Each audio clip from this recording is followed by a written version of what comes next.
오늘 본문의 말씀을 가지고 하나님께서 준비하신 복이라는 제목으로 함께 은혜를 나누고자 합니다. 지금으로부터 한 20년 전에 있었던 일입니다. 2003년도 이제 새해를 맞이하면서 그때 크게 유행했던 새해 덕담이 있었습니다. 소비자들의 폭발적인 반응을 불러일으켰고 이 광고 문구를 통하여서 김정은이라고 하는 이 배우가 스타 마케팅 1위의 자리에 오르게 되었습니다. 여러분 어떤 유행어인지 다 아시겠죠? 아시는데 모르시는 척 하시는 거 감사합니다. 네, 여러분 부자 되세요 아십니까? 이 유행어가 나온 지 벌써 20년이 흘렀습니다. 빨간 사과 모양을 닮은 이 BC 카드의 로고와 함께 이 광고로 인해서 이 BC 카드라고 하는 카드 회사가 카드 회사 중에서 아주 뛰어난 그리고 대표적인 카드 매출을 올리게 되는 아주 혁신적인 계기를 마련했던 그런 광고였습니다. 지금은 더 이상 이런 광고 문구가 광고에 나오질 않죠. 하지만 부자 되세요라고 하는 이 광고가 텔레비에서 외쳐질 때보다도 지금 우리가 살아가고 있는 이 시대에는 더욱더 많은 사람들에게 아주 당연하고 자연스러운 인사말과 그런 새해의 소망으로 우리에게 많은 영향을 끼치고 있습니다. 이제는 부자라고 하는 이 타이틀이 인생의 어떤 목표를 뛰어넘어서 목적에까지 이르게 되는 큰 영향력을 우리는 이 세상 가운데서 바라보고 있습니다. 분명 부자가 되기를 갈망하고 동경하는 이러한 심정은 교회를 통해서도 많은 사람들에게 영향을 미치게 되었습니다. 세상에서는 부자들이 과연 어떻게 부자가 될 수 있었나 이런 것들을 학문적으로 연구하고 또 자료를 조사해서 부자들만이 가지고 있는 어떤 루틴, 습관들을 체계적으로 기록하여서 타이탄의 도구들이라고 하는 아주 역작과 맞먹는 유명한 책들을 발간해내기도 했습니다. 우리는 하나님 앞에서 우리가 하나님을 부를 때 여러 가지 단어들이 있죠. 그러나 그 중에서 풍성하신 하나님, 부족한 것이 없으신 하나님, 모자람이 전혀 없는 하나님 아버지, 이런 이야기들을 우리는 쉽게 고백을 해왔습니다. 한마디로 부자라고 하는 이미지와 하나님 아버지의 이미지를 우리는 같이 연결해서 아주 자연스럽게 이해하고 또 하나님에 대해서 그런 표현들을 사용해 왔다는 것이죠. 물론 하나님에게는 부족한 것이 없습니다. 우리가 쓸 것들을 풍족하게 채워주시는 분이고 또 하나님의 풍성한 은혜를 우리는 복이라는 단어로 대체해서 사용할 만큼 우리에게 있어서 하나님이라는 존재는 아주 든든한 아버지와 같은 존재임에 분명합니다. 하지만 우리가 하나님 앞에서 복을 이야기하고 복을 머릿속으로 생각해낼 때에 과연 하나님을 믿는 그리스도인들이 머릿속으로 그려내는 복에 대한 이미지와 개념이 하나님께서 우리에게 보여주시고 알려주시고자 하는 그 복의 내용과 얼마만큼 일치할 수 있는가? 혹여나 우리는 다른 것들을 하나님 앞에서 복이라고 생각하는 착각을 가지고 있지는 않는지 이런 것들을 오늘 본문을 통해서 함께 살펴보는 은혜가 있기를 바랍니다. 첫 번째로 우리가 살펴볼 것은 복의 개념을 얘기할 때 우리는 이 복의 개념을 일의 개념과 연결해서 생각해 보아야 된다는 것입니다. 이게 무슨 말이냐면 사람이 어떤 일을 행할 때는 그 일을 통해서 성취하고 이루고자 하는 분명한 어떤 목표나 이유가 있습니다. 어떤 사람이 무엇을 위해서 일을 하고 있느냐, 그것이 곧 그 사람이 생각하고 원하는 복에 대한 개념, 정의와 연결이 된다는 것이죠. 한번 예를 들어 보겠습니다. 인류의 시작이었던 아담, 그에게도 죄를 짓기 전에 하나님께 부여받은 일이라고 하는 것이 있었습니다. 바로 에덴 동산을 관리하는 것이었죠. 가장 중요한 일 중에 하나는 하나님께서 천지를 창조하시고 그 창조하신 동물들을 이 아담이 이름을 하나하나 지어내는 것이었습니다. 이 아담이 그 동물들의 이름을 하나하나 지어낼 때에 이 아담의 머릿속에는 어떠한 생각들을 가지고 있었겠습니까? 하나님께서 동물 한 생명의 개체를 지으실 때마다 특별하고 또 다른 동물들과 구별되는 어떤 장점이라든지 특징을 그 생명체 가운데 담아내셨습니다. 그리고 아담은 그 하나님의 생각과 뜻들을 읽어내면서 그 동물들의 이름을 하나하나 지어냈다는 것입니다. 그저 아담이 생각하기에 편한 대로 그냥 자기가 머릿속으로 떠올리지는 단어들을 그냥 무작정 이렇게 연결한 것이 아니고 동물 하나하나를 통해서 하나님의 뜻과 하나님 아버지의 생각들을 머릿속에 그려보고 담아보면서 그 일들을 행했다는 것입니다. 하지만 이와 같은 하나님과 연결되어 있었던 아담의 생각과 그의 여러 가지 행동들이 죄를 짓는 이 악한 영향력을 받게 되면서 산산이 깨어지는 일이 일어나게 됩니다. 예전에는 하나님과 함께하는 것, 하나님의 생각을 함께 공유하고 소통해내는 것이 지극히 자연스럽고 당연한 행동이었지만 이제는 더 이상 하나님의 뜻과 생각을 분별해낸다는 것이 더없이 어려워지고 너무나도 힘겹게 이 아담에게 느껴지게 된 것입니다. 하나님께서는 죄인된 아담을 향하여서 끝까지 이 아담에게 주어진 일을 통하여서 그가 어떠한 존재인지를 깨달아 알기를 원하셨습니다. 아담이 에덴 동산에서 추방되고 난 이후에 여호와 하나님께서 이 아담에게 어떤 일을 시키셨냐면 창세기 3장 23절을 보면은 이와 같은 말씀을 우리에게 보여주고 있습니다. 우리 한번 한 목소리로 함께 읽어보겠습니다. 시작.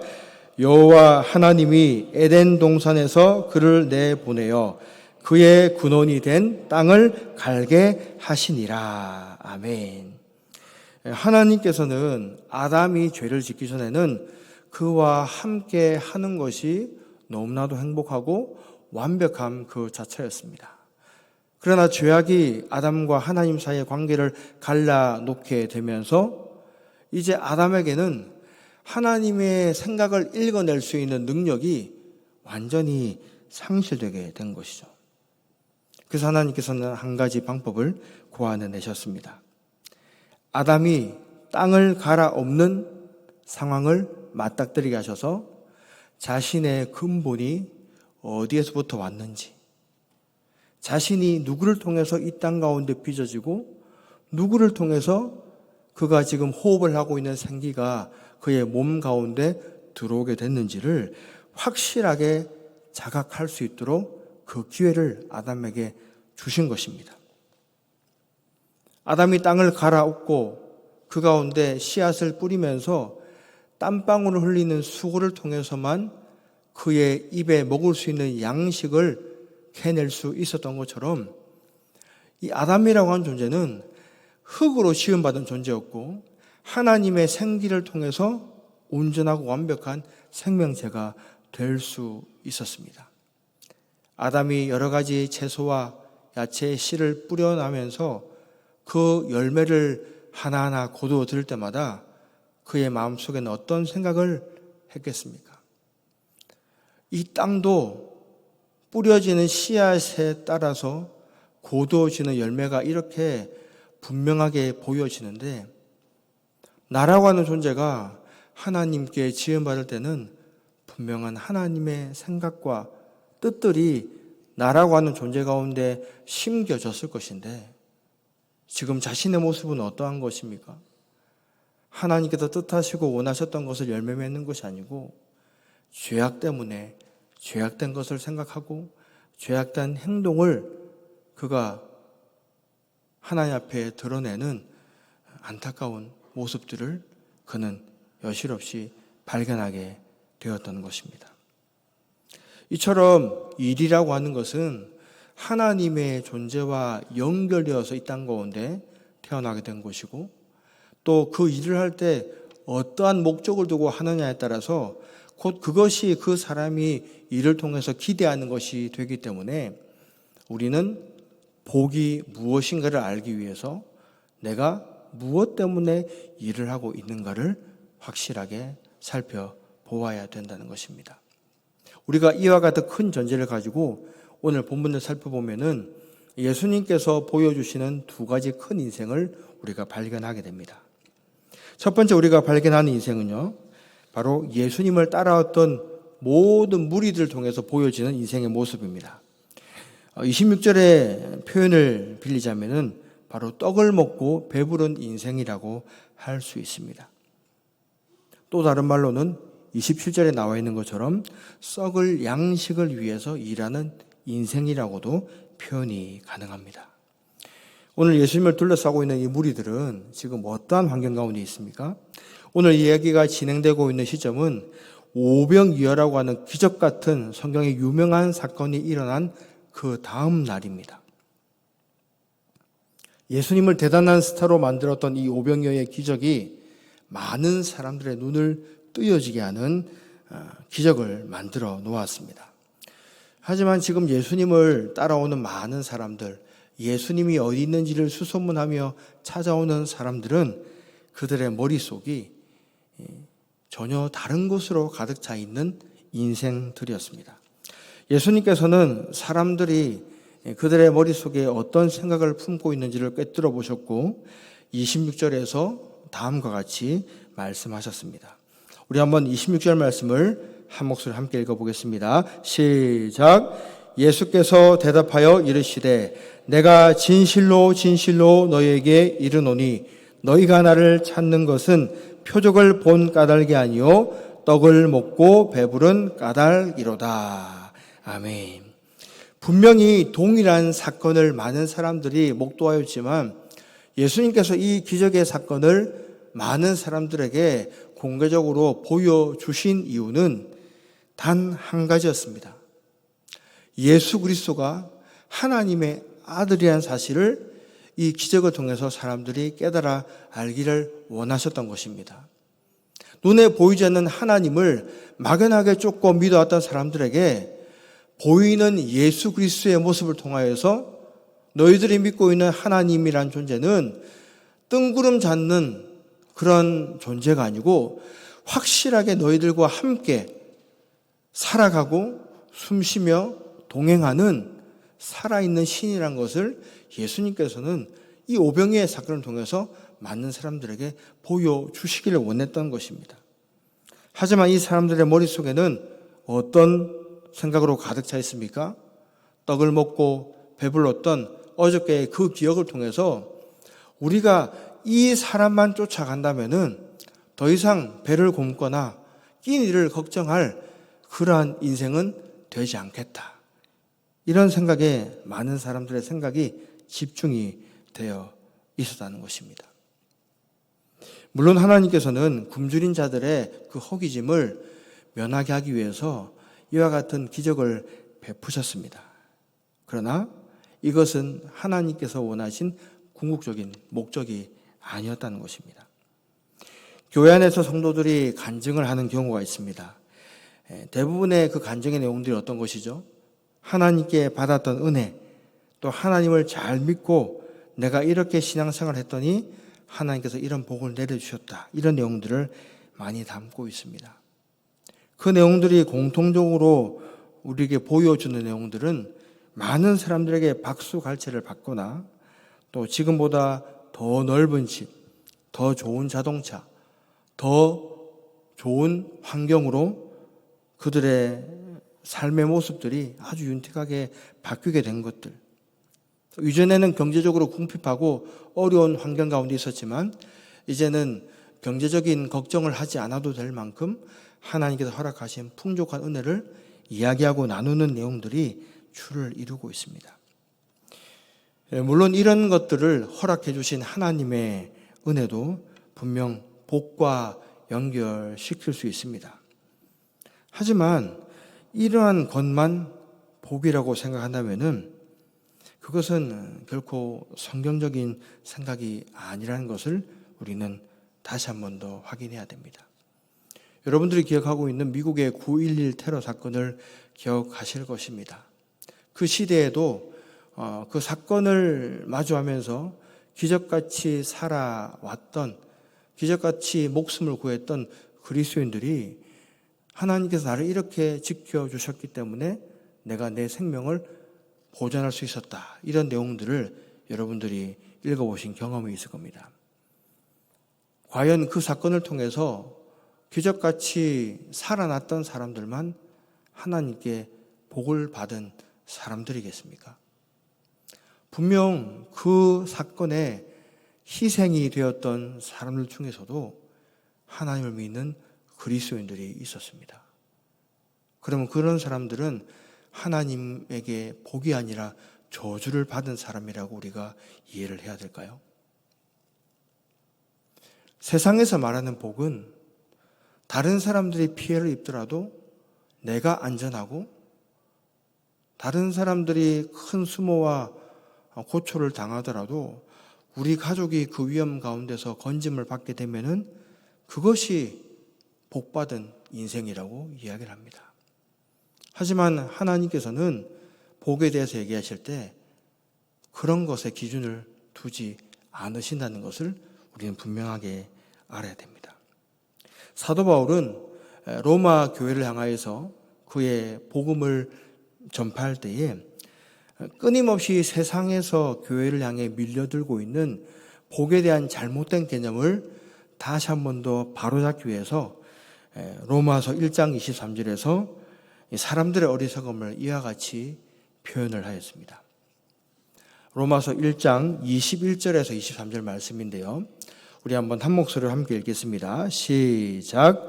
하나님을 알되 하나님을 영화롭게도 아니하며 감사하지도 아니하고 오히려 그 생각이 허망하여지며 미련한 마음이 어두워졌나니 스스로 지혜 있다 하나 어리석게 되어 썩어지지 아니하는 하나님의 영광을 썩어질 사람과 새와 짐승과 기어다니는 동물 모양의 우상으로 바꾸었느니라. 하나님을 믿는 자들이 하나님의 영광을 어떻게 바꾸었다고요? 세상에 썩어질 것과 바꾸는 참담한 선택을 하게 되었다는 것입니다. 그만큼 복에 대한 것들을 많은 그리스도인들이 잘못된 방향으로 오해하고 있었다는 것이죠. 요셉의 인생을 생각할 때 우리는 과연 요셉이 하나님께 복받은 인생이라고 얘기를 할 수 있을까요? 요셉이 당했던 모든 수모들은 결코 복이라는 단어와 일치할 수가 없는 이야기들이었습니다. 강간범으로 누명을 쓰고 감옥에 갇히게 되었고 그 누구도 요셉의 진심을 알아주는 사람은 아무도 없었습니다. 그러나 성경에서는 이와 같은 요셉의 인생을 어떻게 얘기합니까? 형통한 인생이라고 얘기합니다. 왜 그와 같은 형통이라는 단어를 사용했습니까? 요셉이 하나님과 함께한 인생이었기 때문입니다. 요셉이 애굽의 총리가 되어서도 그의 뛰어난 재능을 발휘할 때 그 시기가 애굽의 혹독한 흉년이 밀어 닥치는 때였습니다. 그 앞에 풍성한 풍년이 있었음에도 불구하고 앞서 있었던 모든 풍년들의 결실들을 다 갉아먹고 기억된 바 되지 않도록 하는 그 흉년. 그 흉년 가운데 이 애굽의 총리가 된 요셉이 하나님께 받은 사명을 감당하는 모습을 볼 때 우리는 한 가지 부분을 기억을 할 수 있습니다. 앞서 우리가 살펴본 것처럼 아담이 땅을 갈아엎으면서 그의 근원된 땅을 마주할 때에 자신이 어떤 존재인지를 살피게 된 것처럼 오늘 흉년을 당하고 있는 애굽의 모든 백성들은 그 흉년을 맞이하면서 누구를 기억해야 되었을까요? 바로 하나님을 기억해야만 됐습니다. 하지만 애굽인들에게는 하나님을 기억하고 하나님을 생각할 수 있는 믿음과 영적인 눈이 없었다는 것이 얼마나 안타까운 일인지 모릅니다. 인간은 원래 온 땅을 다스리는 통치자로 하나님께 부름받은 존재였습니다. 하지만 죄악으로 하나님과 분리되게 되면서 더 이상 땅을 통치할 수 있는 지혜를 잃어버리게 되었고, 그저 땅에서 무엇인가 얻을 수 있는 것을 찾는 데 급급한 인생으로 그렇게 변질이 되었습니다.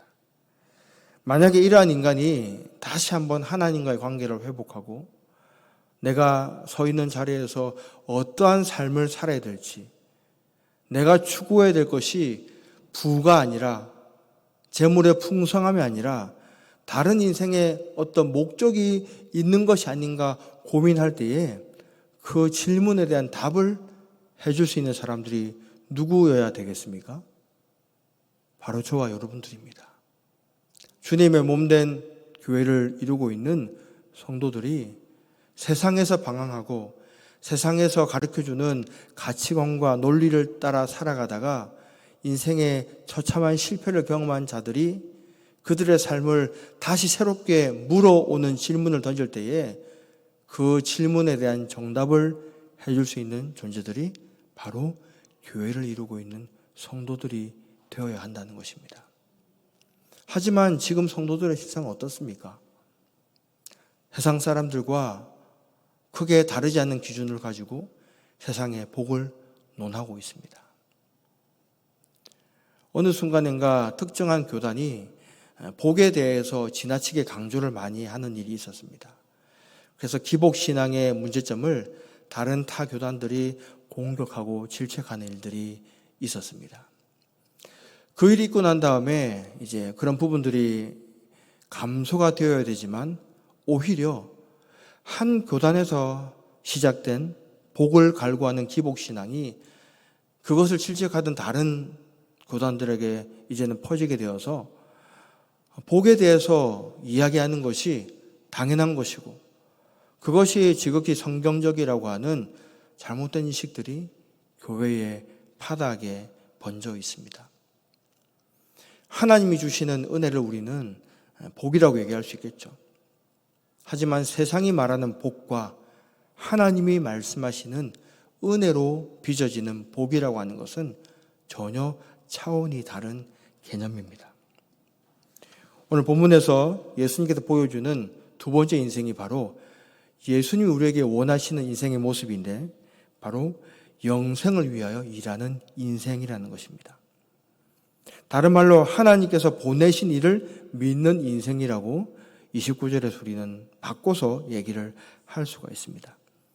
예수님께서 자신을 따라온 사람들에게 썩어질 것을 쫓는 인생이 아니고 영원한 것을 위해서 일하는 인생이 되라 얘기하셨는데 이 말씀을 들은 사람들이 이제는 그들의 생각을 다시 고쳐먹기 위해서 예수님께 재차 질문을 합니다. 어떻게 하는 것이 영생을 위해서 일하는 인생입니까?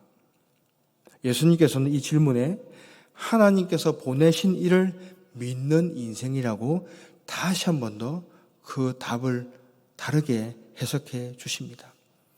바로 예수님을 믿는 것이 영생을 위해서 일하는 인생이라고 우리에게 친절하게 가르쳐 주신 것입니다.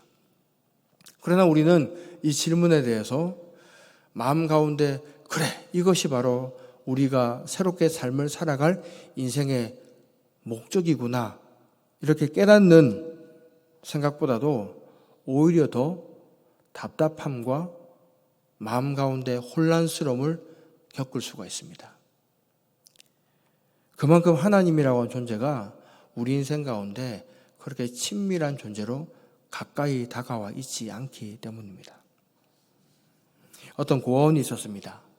그 고아원에는 부모를 여윈 친구들도 있었고 부모를 잃어버린 친구들도 있었습니다.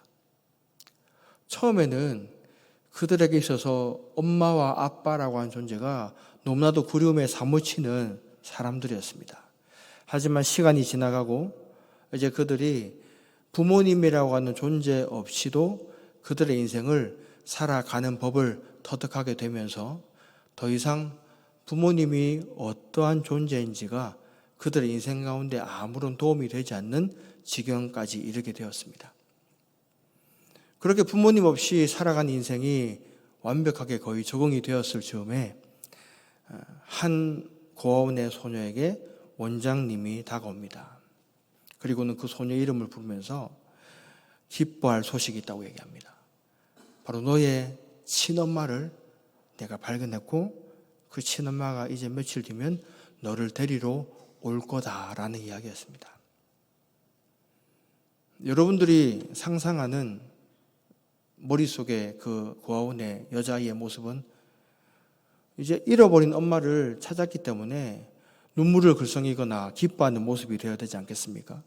그러나 이 여자아이는 아주 눈 가운데 수심이 가득히 차서는 여러 가지를 원장님한테 물어봅니다. 자기가 그동안 밤에 잘 때 안고 잤던 그 애착 인형, 그 곰인형은 이제 어떻게 해야 되는 건지, 자기가 항상 잠을 잤던 낡은 침대는 버리고 가야 되는 건지, 자기와 그렇게 여러 가지 추억을 안고 있었던 친해진 친구들은 남겨두고 가야 되는 건지.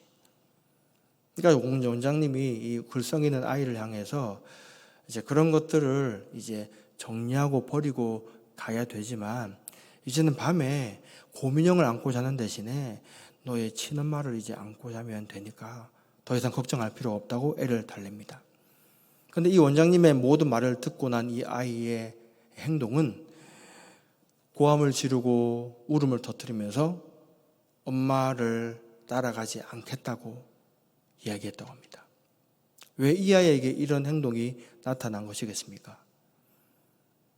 더 이상 부모님의 존재가 어떤 존재인지를 이 아이는 까마득하게 잊어버렸기 때문입니다.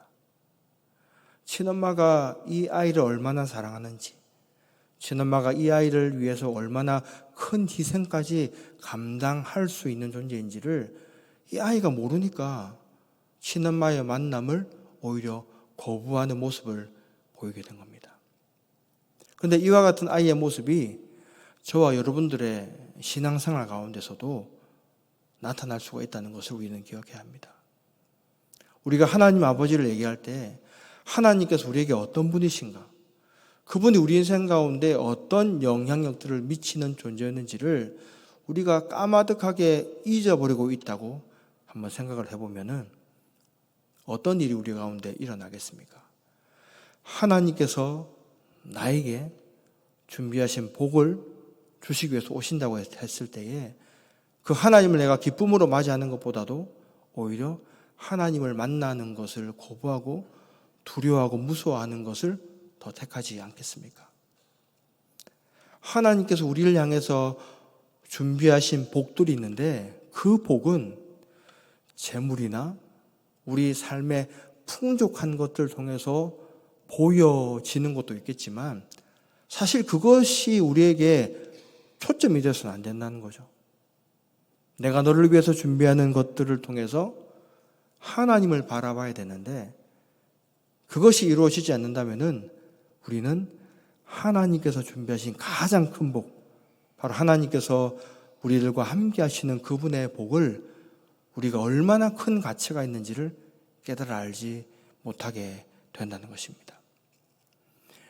우리는 우리에게 주어진 일을 할 때에 어떤 생각을 가지고 일을 하십니까? 그저 일을 통해서 내가 밥벌이를 하고 돈을 벌기 위해서 처자식들을 먹여 살리기 위해서 일을 한다라고 생각을 한다면은 그 사람에게 있어서 복은 돈이 될 수밖에 없습니다. 일을 통해서 얻게 되는 돈이 내 인생의 전부가 된다면은 그 돈이 있고 없고를 가지고 내가 복된 인생인지 복이 없는 인생인지를 판단하게 된다는 것입니다.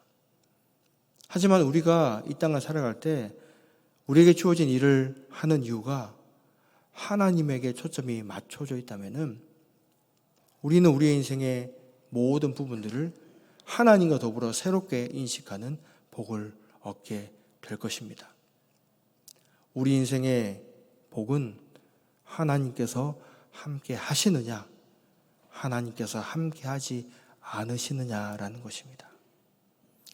하나님께서 함께 하셨던 요셉이 애굽 땅을 치리하게 되었을 때 그 땅 가운데 죽음의 공포가 있었음에도 불구하고 생명이 살아날 수 있었던 것처럼 오늘 저와 여러분들의 삶 가운데서도 왜 그렇게 희망이 없어 보이고 절망으로 내 삶이 어둡게 보이는지 그런 것들이 느껴진다면은 그 삶 가운데 하나님의 존재를 잃어버렸기 때문입니다. 하나님께서 준비하신 가장 큰 복이 무엇이겠습니까? 우리와 함께 하시는 예수 그리스도의 임재라는 것을 기억하시기 바랍니다.